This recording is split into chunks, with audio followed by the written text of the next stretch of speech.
I transitioned into change and project management. We're morphing into a kind of a more coaching mentoring. I do it for my chamber, my project management chamber. I'm mentoring a gentleman who runs a 10,000 employee operation, $500 million. And so my need is to identify decision makers that can bring me on board, and I can do this stuff. Because at any level, I can connect using Dr. Chloe Madanes and Tony Robbins, you know the guy, the crazy guy. And for 20 years, I saw his stuff and I didn't believe it. You know how painful that is now that it's starting to tick in my head? Strategic interventions. Because life has changed. You don't need a PhD to change your behavior. What you need is meaning, strategic interventions, and an attitude to say, I can do it because it's meaningful to me, not everybody else out there. That's been the problem. We need to be connected, and everybody else has to tell us whether we're doing the right thing. Sorry, no more. And I can also base that up on education. We won't get into that right now, because I'm in an educational institution, I want to come back. But that's how he grew up, that's how he was cultivated. Very afraid of life. Yet my mother, run out in the street, start naked, putting clothes on. Let's go! Let's make it happen. And the day that I found out that she really was like that, I used to collect the NASA space pictures back in the day. I would write to NASA in Florida, and I still have the envelopes, 33 Foxbourne Road. And they'd send me prints. It was affordable, it was cheap. It was great PR, great public outreach. And one time, my mother and I were sitting down, and I said, Mom, look, a space suit. They're selling a space suit. Do you think I could get one? And her response was, Sure, why not? exactly. You see, that's what you gotta have. And to this day, it haunts me because I don't have that instantaneous, why not? Despite everything I'm doing, I still don't have, how many seconds was that between when I asked the question and this gentleman answered? About 2.5 seconds? Yes. That's way too long.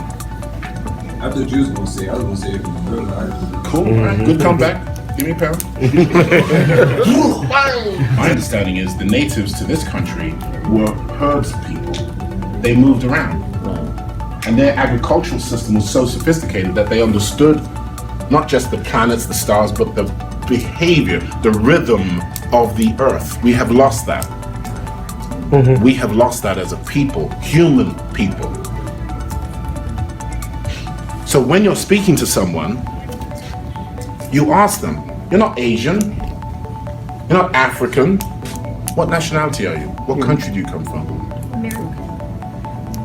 But when you say Africa, do you realize it is the largest continent on the planet? Yes. When you say Asia, you know you're talking about thousands of nationalities who do not get along. When you say Europeans, do you realize that they didn't get along? They've just been settled. That's what's happening in the Middle East. They are now going through what Europe went through hundreds of years ago. With the French and the English, yeah. French, English, Belgian, Dutch, etc., etc., etc. Portuguese. So what can we do going forward? How can we move the clock forward? Anyone? How can we move? How can you survive? What's your game plan? My name's Avery Harris. Just to have an understanding of all type of people out there. All right, what's it gonna do for you?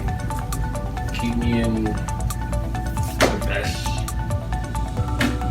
How? How is it gonna keep you?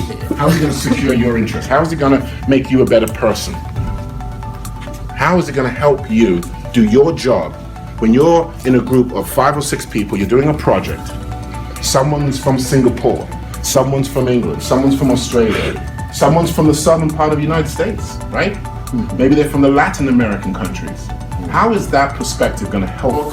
By Joan Lagerfield, called Reality is Broken. And it talks about why we're disengaging from one another and engaging in games. And I would love to talk to you a bit more about that. If you would please leave your name and number on the line, I will certainly get back to you and talk to you offline, because that is, you just expressed to me a new phenomenon which has been recognized not only with relationships, but also with children. And it is affecting us simply because our real reality, we don't get any substantial reward recognition. Children are tuning out, parents are tuning out from one another. And that is a very big issue. So we do appreciate your call in, and I will get back to you on that. Thank you, Ron. Thank you very much. Nice talking to you. Okay, now that is a very difficult issue, and you know, what do you do when our families tune out from one another? Do you sit down and try and coerce them back into communication? Do you make them stay at the dinner table? I can do that with my nephews and nieces, but perhaps not with my spouse. So that's a big issue, and again, I would refer to the book, Reality is Broken. It's a new study on why kids are spending just as much time in high school, in games as they are in high schools. And adults are actually spending equivalent to 6 to 7 hours a night doing games. And the psychology is very simple. It's a reward share. When you play a game, you may lose, but you get an acknowledgement of what you've achieved and what you need to do to go back and improve. Unfortunately, in our working environments, we simply get negativity. And it just helps. What other reasons have you heard why people want to join Toastmasters? Oh my goodness, Steve, a myriad of reasons. As I mentioned before, Toastmasters is in about 16 different countries. One, it's the fear of speech. We're all afraid of speaking in public. And that's unfortunately part of our educational challenge in this country especially. Two, people want to know how to get their message across. Sure, they have the idea of speaking their mind. Unfortunately, when they get a response, it's not necessarily a supportive response. So they need to know how to counter that, how to coax their opinion in the right way to get the desired result. Do you see Toastmasters as helping people express themselves? Absolutely, absolutely. So do you see Toastmasters helping more people to express themselves? Oh, definitely. We actually have a leadership program for the youth. As we've been just talking about, Alexandra on the phone was talking about her relationship with her husband. Well, can you imagine what's going on in many families? Well, if you can engage the children in something where they use their minds and their voices, especially because that's what they're crying out for, now you've really engaged them. Now you've pulled families together, you've pulled communities together. I'll give you a classic example. About 2 years ago, a governor, I think it was from Alexander's city in Philadelphia, he was fighting between the arms dealers on the street and the community organizations. And he brought his attorney general in and said, you know, we've got to stop guns. And I approached him on that. I said, I think you've got the wrong approach.